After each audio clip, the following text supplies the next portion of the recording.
Takže já vás zdravím, mé jméno je Zipák.cz a dneska si ukážeme, jak otevřít zámek. V podstatě je tohleto sponka do vlasů, zkroucená do takovýchhle tvaru a rozkovaná na kovadlině, tak, aby měla širší, aby byla v podstatě širší, že jo, a není rovná, je tam trošku výstupků, tak účelově. A dál tady máme visecí zámek, obyčejný, jo, nic prostě zavřu. Vidíte prostě, že nic prostě zamklej.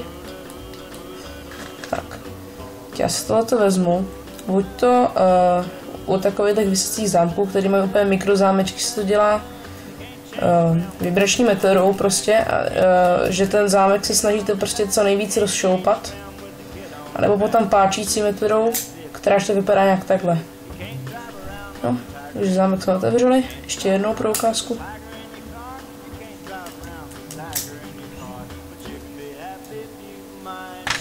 Naposledy.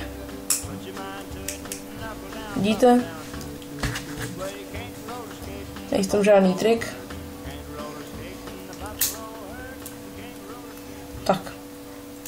Já doufám, že se vám video líbilo a čau.